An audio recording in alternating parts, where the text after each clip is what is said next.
12 noon. And we are starting on time and in time. All right, so we are going to start with the transformational power of spiritual education. So if you are going to participate, we'd love to have you here. If you're going to keep chatting, we're going to invite you to maybe move to a table outside.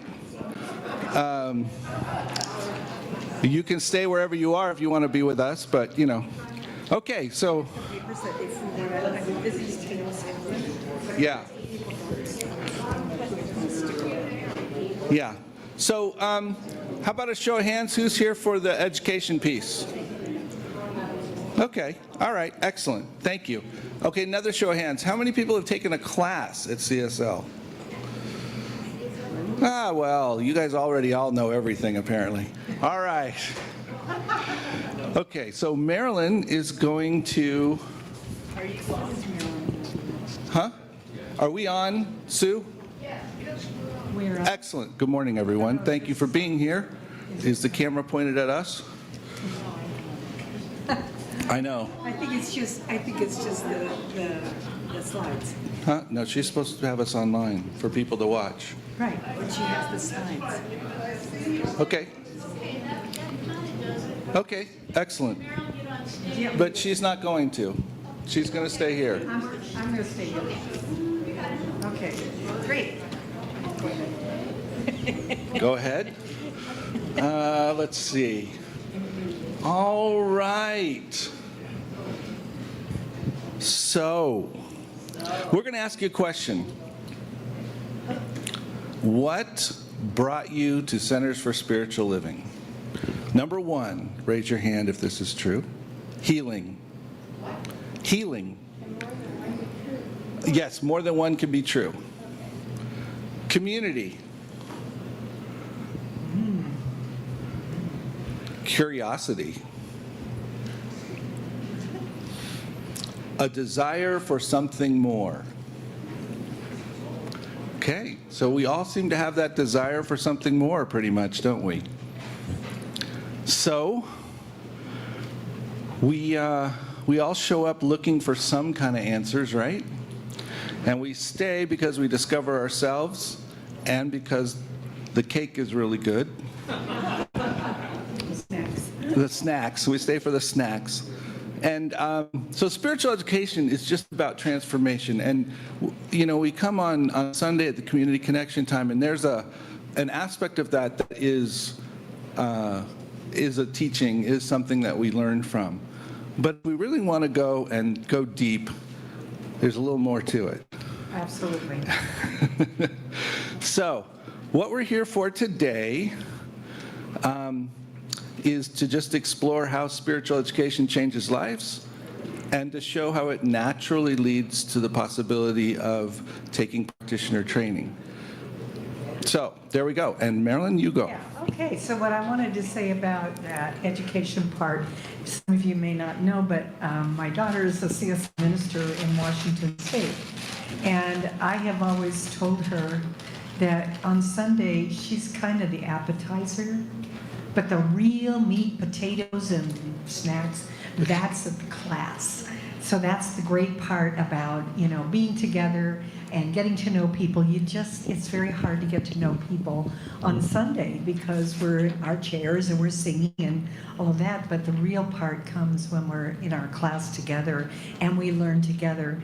So I have a little slide that has a kind of an outline of what we're doing today. I just wanted to quickly show you that. I don't know if it's, oh, there it is. Cool. So this is basically what we want to go over. We've already talked a little bit about why you're here and why spiritual education matters. We want to talk a little bit about that and how we are transformed through various kinds of study. Then we want to talk a little bit about the practitioner path, and I have a handout for you. Some of the folks up at the tables have them, and we have more. So if you haven't received one, well, I'm going to send Gil around to pass things out here. And then we'll talk a little bit about, what's next and what's a practitioner, who are they all? And we have a couple of speakers. We have a couple people who are going to talk a little bit about their particular path and how they have been a part of spiritual education, perhaps for maybe a little longer than some. And then basically we have a little clipboard. We're going to ask you if you're interested. We have 3 classes we're considering over the next 6 months or so. And we'd like to know for sure if you have an interest in any one or all of the classes that we're proposing. On the back of that paper that has the Path to Practitioner thing, it describes the 3 classes we're considering. So just so you have a little bit of information about it, we're not going to hold you to coming, but we just like to see where your interest is. Okay? Yes, go ahead. When you say considering, they might not happen. Well, we're looking at some of the differences. We'll talk about how the classes are defined, but basically there's like a foundational type class, history class, a philosophy class, and then consciousness studies. So there's a variety of different courses that are available under those categories. So these are just a few that we think would be really great for us to have. Okay? We are planning to do classes, though. Yes, Okay. yes, that is for sure. Okay, so why in the world does this education matter? Well, Ernest Holmes said that the purpose of all true education is to awaken the divinity within. That may not be why you think you're here. Maybe you already feel like your divinity is awakened, but for some of us, that was a brand new thought and brand new experience. So what we find, though, is spiritual education helps us understand universal spiritual principles, and it can replace limiting beliefs that we discover in class, from ourselves. We develop a dependable spiritual practice, whether you've ever had one or not. It's a possibility that you will be awakened to doing that. It will build your emotional and spiritual resilience, and it allows you to live more intentionally rather than reactively. And so, taking classes is sort of like learning to play the piano. If any of you have ever learned any kind of an instrument, you can read music, but that's really not enough. You need to practice to become a musician. And then likewise, when you practice spiritual principles, that helps create transformation. Okay? So the classes provide a safe place for us to practice living the teachings. So why would someone take a class, and what does it do for them? Pat? Come on up. Come on up, Pat. Come on up here. We're online as well, so welcome to all of our friends online who would like to consider taking classes through Zoom. We're considering that as well. Pat has generously volunteered to share with you.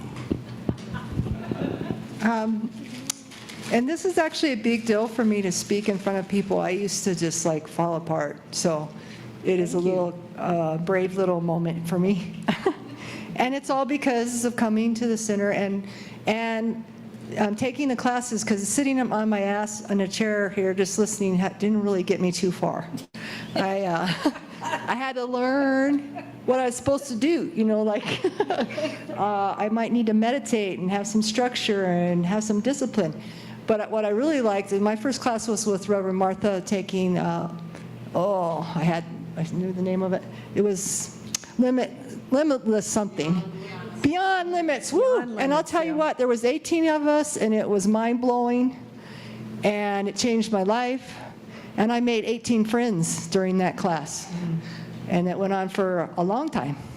So, and I don't do small talk very well. I'm not a small talker, so I have to feel safe to have a conversation with you, and I get to do that in a class, and I get to see you being vulnerable and being kind and whatever. But it's, before I came here, my church was riding a bicycle in Edgewood, and it was pretty, it took me a while to decide to do that, come here instead of that. But you all had something I wanted.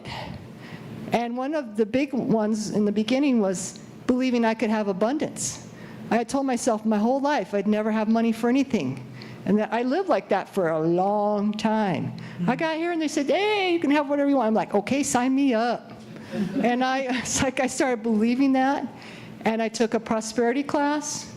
And now I give money. I've learned that I have to give to receive, and I do that a lot now. And my life has changed dramatically in that arena. Now I have a little problem with discipline and doing the meditation and all the, and so a lot of times I have to keep taking classes over to get myself back into the game because I have discipline issues. But, Don't we all? yeah. But I'm driving 60 miles to come here now, and I get excited about coming, but I'll tell you one of the biggest reasons I come is because of the really great music. I want to feel like I'm enjoying life and it's a good place to hang, because otherwise I don't know if I'd make it. So I don't know if that's enough. That's good. Thank you, Pat. Thank you so much. So a little personal perspective. What's that? I said perhaps I should skip. Perhaps. Okay, we're gonna do an impromptu moment with Sherry here. Okay. Do I need the chair? No. You can. So they can see you Okay. online. Then I'll need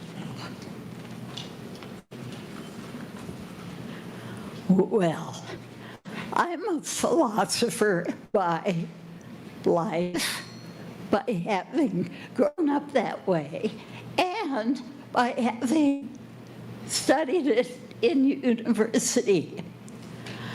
So, philosophically, what I thought, I realized had to match what my gut was telling me and what my heart said. So I started looking for something for my heart and my gut. And I saw an ad in a paper about Sunday services. And I went, and it was all about Deepak Chopra's 7 spiritual laws of success.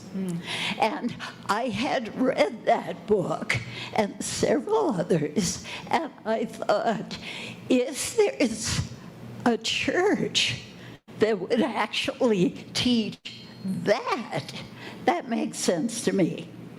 And that is something I want for my heart, my gut, and my mind, so that they all make sense together.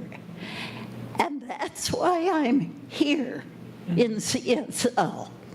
That's why I've taken all of the classes, and then some, because I like to grow, and as long as there's study, I keep going. Mind, heart, gut, body, and all the rest of it. And I like having the inside match the outside of me. And that's why I'm here. Thank you. Thank you, Sherry. I believe if anyone would check, they would find that Sherry wins in terms of how many classes she's had. Yes. Yes, she does. Do you want to do the air share thing? I'm sorry, where am I? Okay. Oh, yeah. Right, got it. Okay. All right, so we're going to invite each of you to turn to someone next to you or find someone to be with for a pair. And we're going to ask you this question to answer with one another. We're going to give you about 2 minutes, a minute each. Yeah. Yeah. So get together, pick out who's A and who's B, who's A. All the A's raise their hands. I need to see some hands. Figure who's A, who's B. A. Raise your hand, A. A's, raise your hand. Okay, good. B's will start. So what we want you to do is say what area of your life could benefit from spiritual education and why. So what area of your life do you think could benefit from spiritual education and why? Okay, first person, go.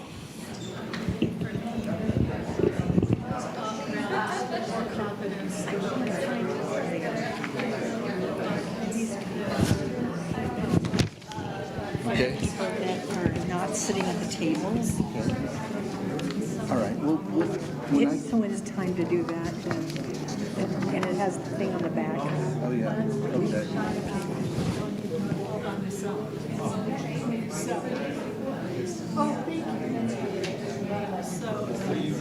Yeah, I got one. I did one. And so that's what I'm supposed to do. And it doesn't matter who that's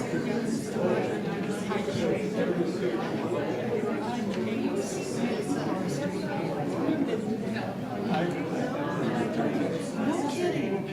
Oh my gosh.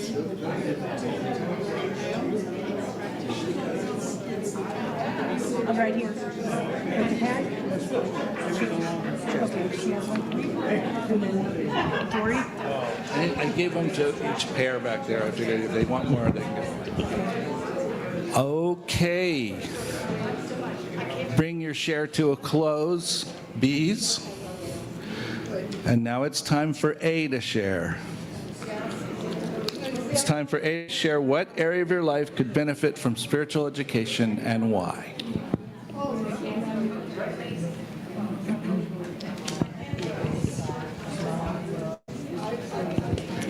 Experiential learning.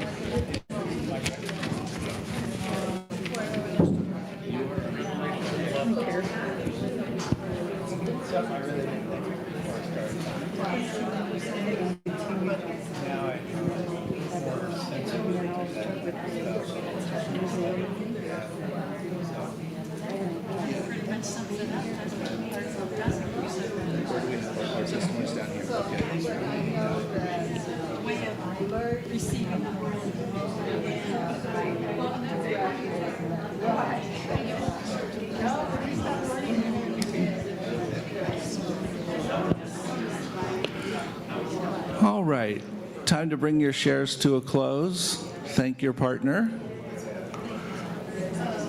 Bring your shares to a close and thank your partner. All right. So, what did we just do? Anybody want to tell me what we just did? We just shared. That's right. We were sharing is caring, and we were doing it. We were doing experiential learning.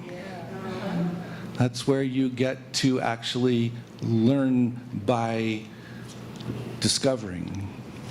One of my theories about the whole thing about classes is that those of us who, quote, teach primarily facilitate. That's what we're there to do. We're there to support people in finding what they need to find or what they already know. So experiential learning helps with that. It helps you think differently, speak differently, pray differently, respond differently, and love differently. And so if you ever had any classes, we do a lot of that kind of thing. And it also helps you connect with the community of the class. Whether we're online or in person, it doesn't matter. We're still able to do a lot of stuff in pairs and threes and groups and all those things. So, classes are kind of like a spiritual laboratory. You get to go in and check things out. You get to look at your life and go, what can I learn from this? Challenges become what? Opportunities. That's right. Remember that when you're looking at something going, this is it's an opportunity. Look at that. We have no challenges, just opportunities. Just opportunities. And our success is about our consciousness, not the circumstance. And by consciousness, we mean just what we're holding, what we're thinking, what we're expecting. It's not about the circumstances. Circumstances is what happens to us, and consciousness is what we bring. So, with that, I'm going to pass. Okay.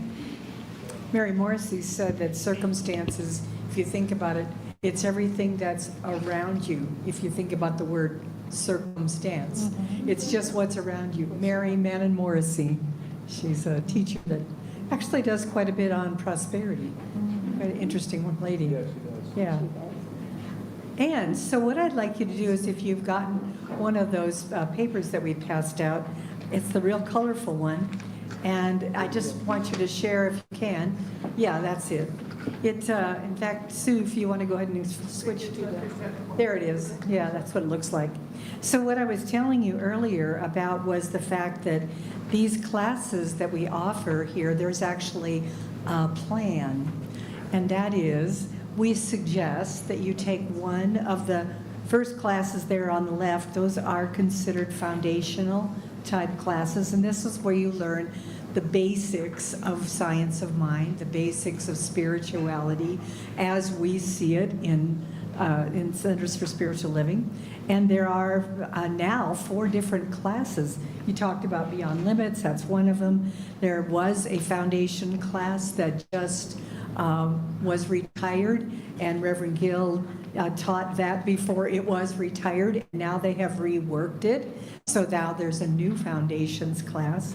And then there's, I can't read it, my own writing here, spiritual principles and practices. So any one of those classes, if you were thinking about, what would it be like to go on and take some advanced consciousness studies, you would need to complete one foundation class.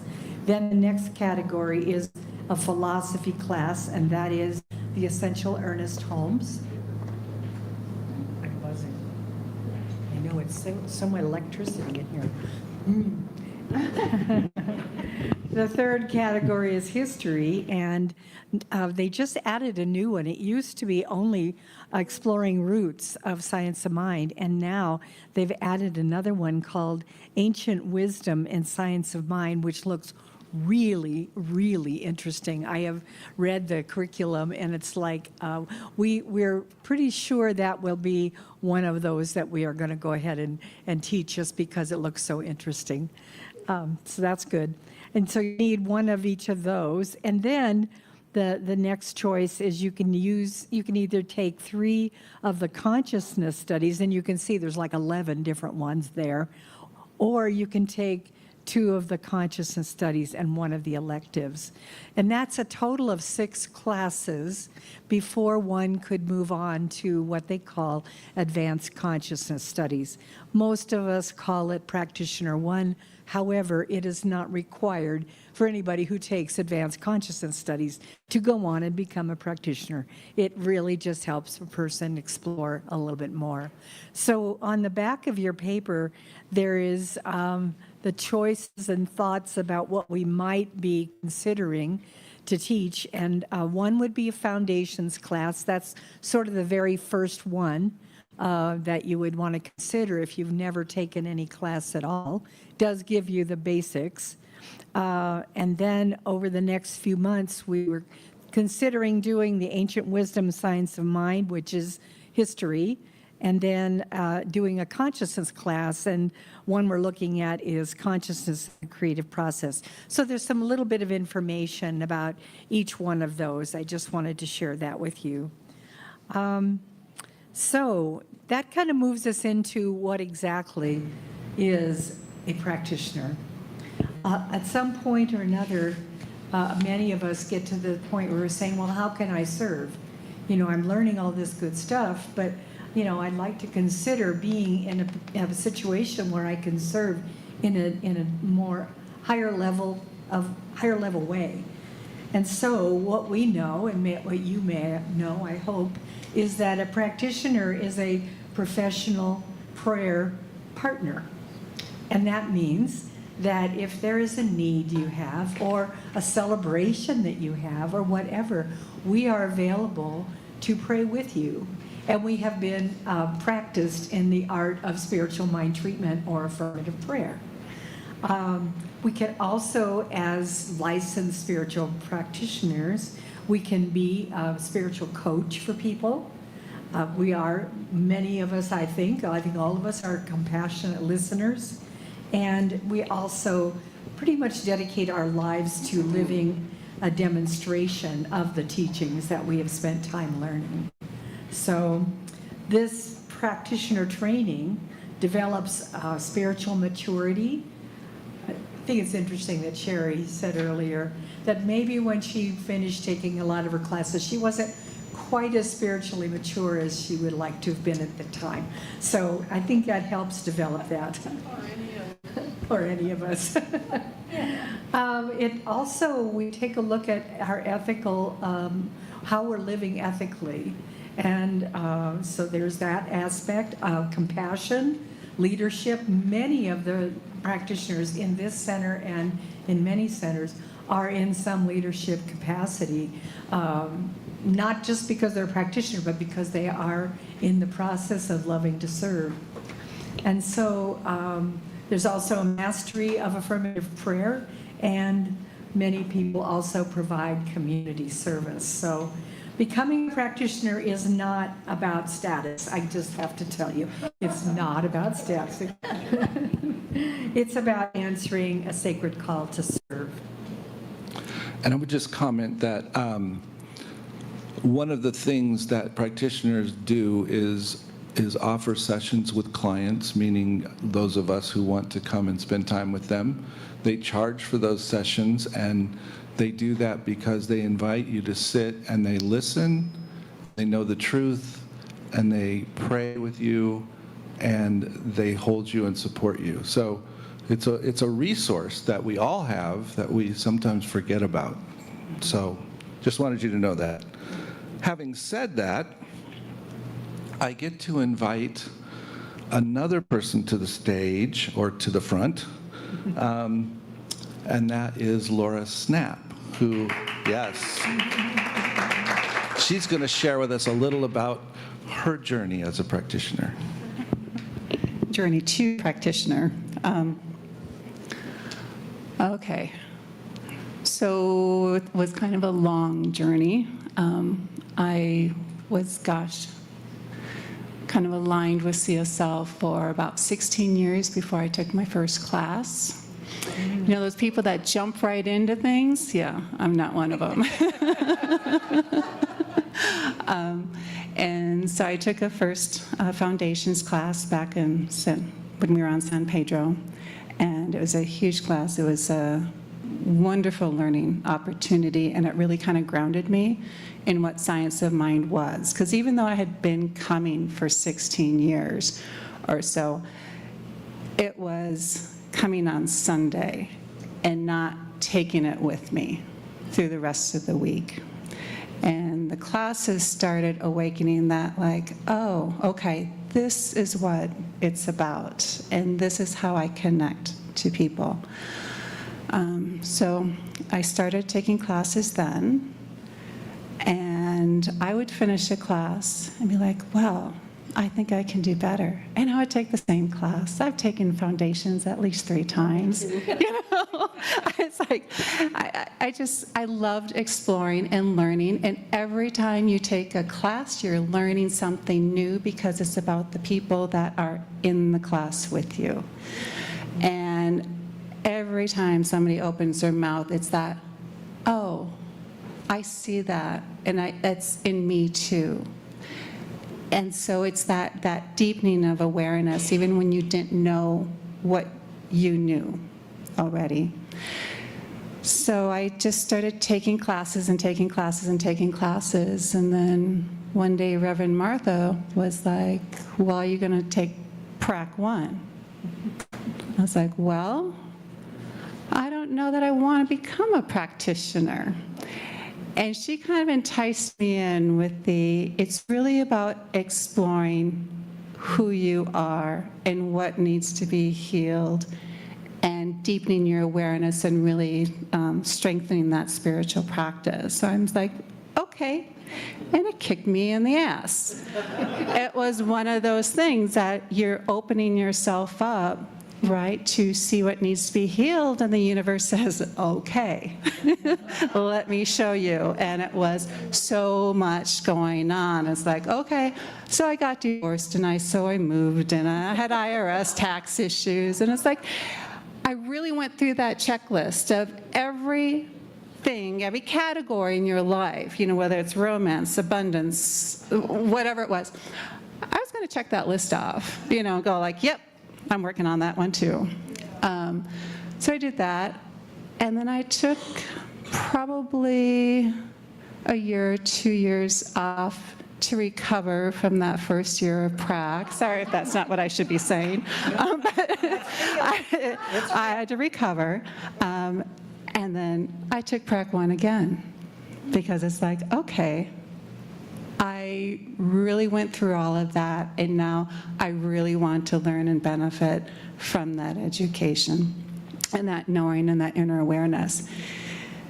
And when I was done with that, it was, am I going to continue on to prac 2? And by that time, it had sunk in and become a part of who I was, that it wasn't something to say no to, it was something to say yes to. And I really kind of opened up to that. I did take a bit of a break. It was during COVID and everything. And when I came back, I was welcomed with absolute open arms, and by all of my practitioner friends and family, and by Robin and Gil. And I remembered that this is my family. And I am so happy to be here and to be of service. And every time I interact with any one of you, it is that deepening of awareness of spirit in myself and in each one of you. So if you are at all thinking about practitioner training, I would really embrace it and let go of that idea that you're an enlightened being by the time you're out of practitioner training, because there is no there is no achievement, right? Right? It is a journey and a process, and one that is going to continue for the rest of your life, and it is a blessing. So Thank you, Laura. Thank you so much, Laura. That was great to hear your story. All right. Hang on. Continue? Yes. Okay. Yes, please, Robin, go ahead. Robin's going to add to it.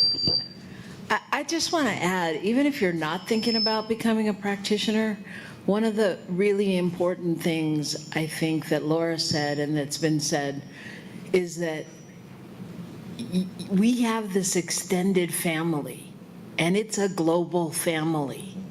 And so when we meet on Zoom, like I know in the past 2 Zoom classes I've done, people have prayer partners that they're going to have for life. And one's in Oakland and one's in Albuquerque, or one's somewhere else. And so it's so, the connection piece of classes, I think, is so important. And I just wanted to add that.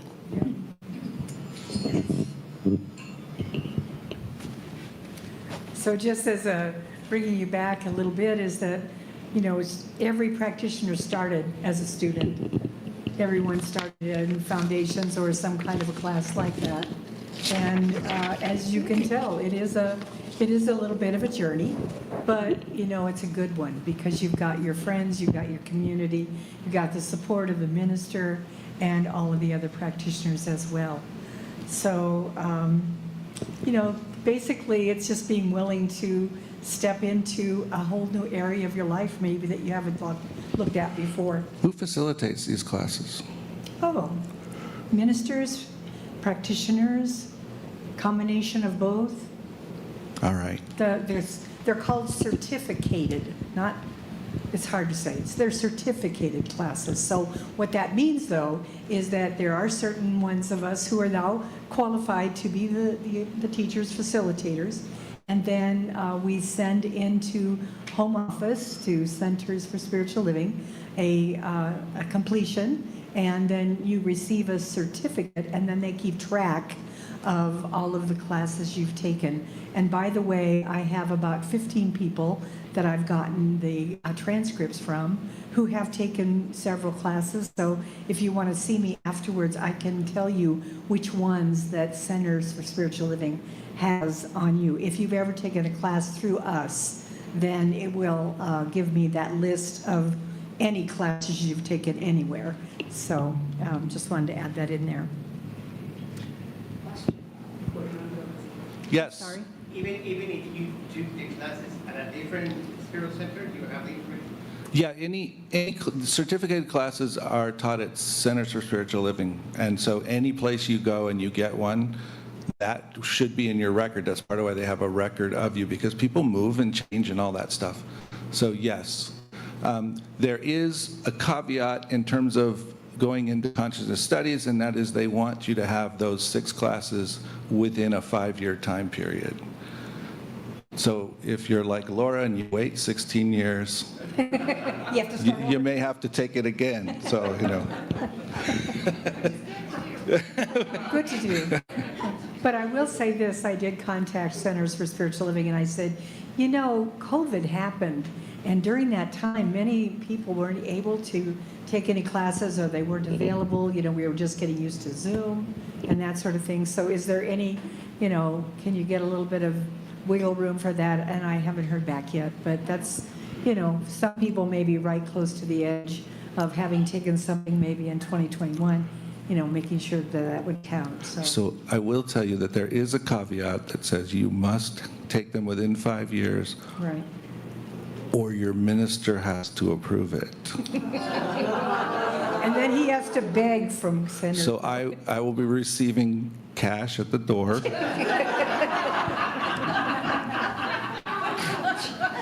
How much?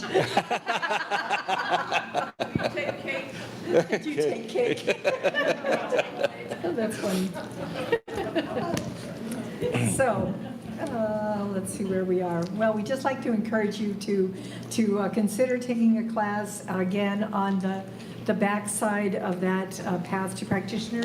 And Sue, I think the next slide has those 3 classes there, and you can take a look at that. And then what we would like to invite you to do is to, we have a couple of clipboards here that have, you know, the opportunity for you to just put your name and email and phone number, and then if you're interested in any or all of these classes, then we encourage you to just check it off. And if you're online and you would like to let us know in the chat that you're interested, that would be great, and then we'll sort of count that as we go. The 2 classes, actually several of the classes, I think, are about 5 weeks. And we're looking at approximately $125 as a sort of a deposit, and then there may be an opportunity to add additional funds to the center over the course of the 5-week time.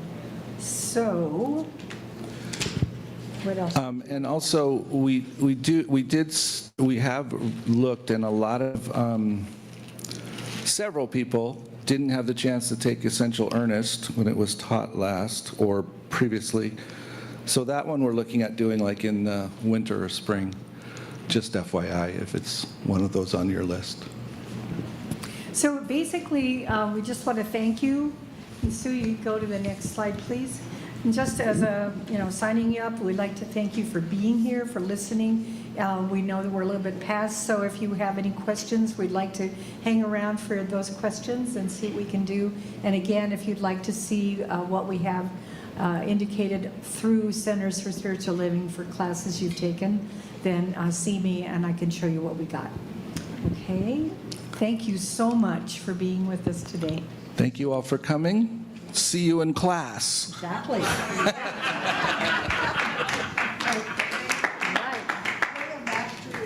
Oh, and Way of Mastery will has commenced outside at the tables outside. So if you wanted to be heading there, please do that. Great, thank you. Yeah.